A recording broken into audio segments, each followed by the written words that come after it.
வங்கி பரிவர்த்தனைகள் மேற்கொள்பவர்களுக்கும் பொதுமக்களுக்கும் ஒரு மிக முக்கியமான எச்சரிக்கை செய்தி வெளியாகியுள்ளது. வரும் செப்டம்பர் மாதத்தில் நாடு முழுவதும் வங்கி சேவைகள் கடுமையாக பாதிக்கப்பட வாய்ப்புள்ளது.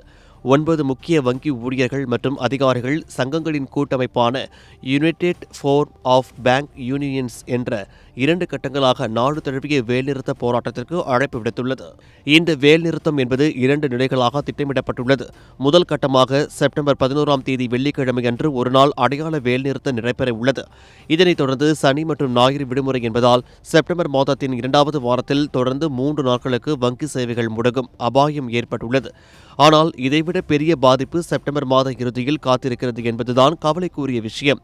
செப்டம்பர் மாதத்தின் கடைசி வாரத்தில் 26ஆம் தேதி 4வது சனிக்கிழமை மற்றும் 27ஆம் தேதி ஞாயிற்றுக்கிழமை என்பதால் வங்கிகளுக்கு வழக்கமான விடுமுறை. இதனைத் தொடர்ந்து செப்டம்பர் 28, 29 மற்றும் 30 ஆகிய 3 நாட்களும் தொடர் வேலைநிறுத்தம் அறிவிக்கப்பட்டுள்ளது.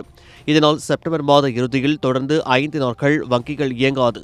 குறிப்பாக பொதுத்துறை வங்கிகளில் பணப்பரிமாற்றம் முதல் காசோலை பரிவர்த்தனைகள் வரை அனைத்தும் ஸ்தம்பிக்கும் என்ற நிலை உருவாக்கியுள்ளது. ஃபுல் மூன் சேல் காலை 9 மணியிலிருந்து இரவு 12 மணி வரை ஆகஸ்ட் 27 ஒரு நாள் மட்டும். இந்த அதிரடி போராட்டத்திற்கு பின்னால் வங்கி ஊழியர்களின் நீண்டகால கோரிக்கைகள் சில இருக்கின்றன. வங்கிகளுக்கு வாரத்தில் 5 நாட்கள் மட்டுமே வேலை நாளாக அறிவிக்க வேண்டும், அதாவது அனைத்து சனிக்கிழமைகளிலும் விடுமுறை அளிக்க வேண்டும் என்பது அவர்களின் மிக முக்கியமான கோரிக்கை. மேலும் தற்போது அமலில் உள்ள செயல்பாட்டு அடிப்படையிலான ஊக்கத்தொகை முறையை ரத்து செய்ய வேண்டும் என்றும், பழைய ஓய்வூதிய திட்டத்தில் திருத்தங்கள் மற்றும் ஊதிய உயர்வு உள்ளிட்ட கோரிக்கைகளை முன்வைத்து இந்த போராட்டத்தை முன்னெடுத்துள்ளனர். தங்களின் இந்த கோரிக்கைகள் நிறைவேற்றப்படாவிட்டால் வரும் அக்டோபர் 26ஆம் தேதி முதல் காலவரையற்ற வேலைநிறுத்தத்தில் ஈடுபடப் போவதாகவும் தொழிற்சங்கங்கள் எச்சரித்துள்ளன.